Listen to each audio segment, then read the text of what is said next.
আমরা দেখেছি আমাদের প্রায় 5 থেকে 7টা বিশ্ববিদ্যালয় যখন তারা এক এক করে যারা বিজয় হয়েছেন, আমরা দেখেছি আমাদের ছেলেরা বিজয় হওয়ার সাথে সাথে লিল্লাহি তাকবীর আল্লাহু আকবার বলে তারা সিজদায় লুটিয়ে পড়েছেন, বলছি আলহামদুলিল্লাহ।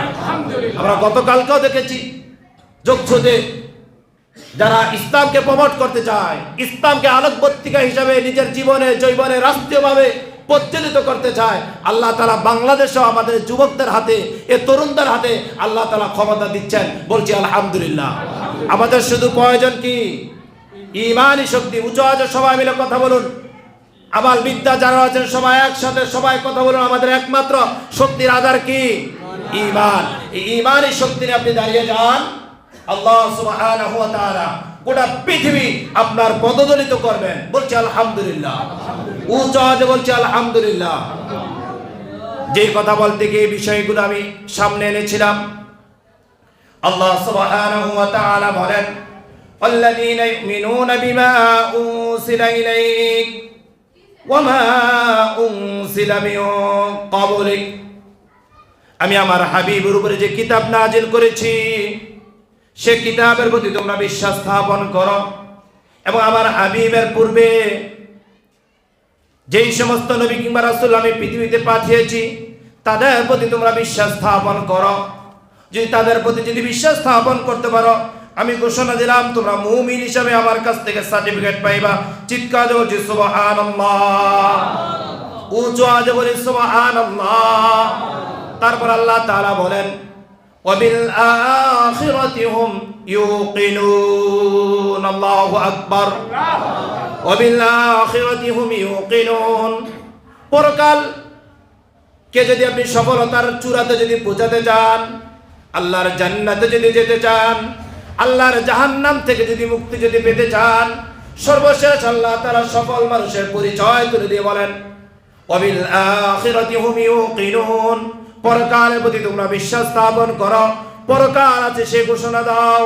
পরকালের প্রতি বিশ্বাস স্থাপন যারা করবে আল্লাহ তাআলা তাদেরকে সফল মানুষ হিসেবে ঘোষণা করেছেন। চিৎকার দিয়ে বলছি আল্লাহু আকবার। উচ্চ আওয়াজে বলছি আল্লাহু আকবার। এই 5টি উদাহরণ দেওয়ার পরে আল্লাহ তাআলা বলছেন, আপনাদের সকলের পরিচিতময় আয়াত আল্লাহ তাআলা ঘোষণা করছেন, উলাইকা আলা হুদাম মির রাব্বিহিম وَأُولَئِكَ هُمُ الْمُفْلِحُونَ।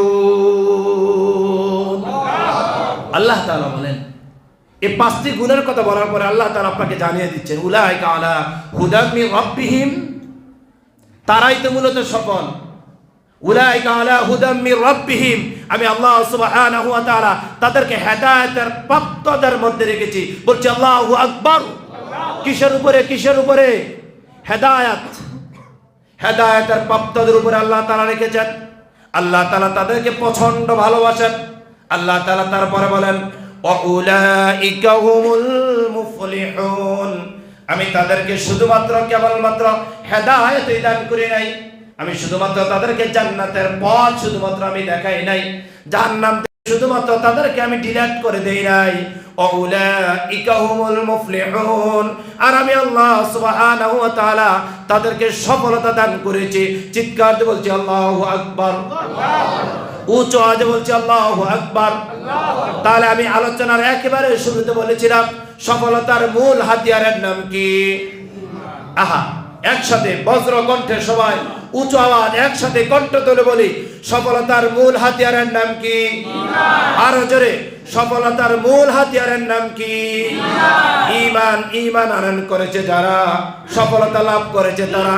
আল্লাহ তাআলা বলেন, قد أفلح المؤمنون। সূরাতুল মুমিন প্রথম নাম্বার আয়াত 8 নাম্বার পারার প্রথম নাম্বার লাইনের একবারে ছোট্টময় প্রথম নাম্বার আয়াত আল্লাহ তাআলা বলেন, ঈমান আনয়ন করেছে যারা, সফলতা লাভ করেছে তারা। চিৎকার দিয়ে বলছি সুবহানাল্লাহ। তাহলে আমরা নিজেদেরকে ঈমানদার হিসাবে দাবি করতে পারি কি পারি না? বুঝাতে পারি না।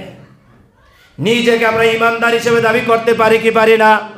আমরা আশা করি আমরা নিজের ঈমানদার, ঈমানের মধ্যে আমার বিশ্বাস আছে, আমি নিজেকে ঈমানদার হিসেবে দাবি করেছি। আমি পড়েছি আশহাদু আল্লা ইলাহা ইল্লাল্লাহ ওয়াহদাহু লা শারীকা লা ওয়া আশহাদু আন্না মুহাম্মাদান আবদুহু ওয়া রাসূলুহু, এই স্লোগান, এই বক্তব্য, এই তাওহীদের ঘোষণা আমরা দিয়েছি কি দেই নাই? তাহলে আশা করি যে স্লোগান, এই বক্তব্য, এই তাওহীদের ঘোষণা, এই রিসালাতের ঘোষণা যে আমরা দিয়ে থাকি, আর সেটার উপরে যদি পাঁচটি গুণে যদি গুণান্বিত যদি হতে পারি, আল্লাহ তাআলা বলছেন ওয়া উলাইকা হুমুল মুফলিহুন, তাহলে তুমি সফল। সুবহানাল্লাহ কয় না? তাহলে কি?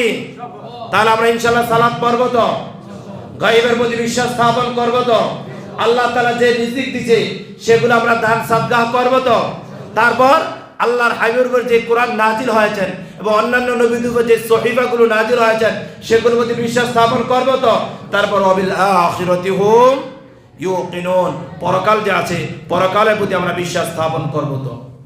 পরকাল নিয়ে ছোট্ট একটি মেসেজ আমার স্মরণ হয়ে গেল।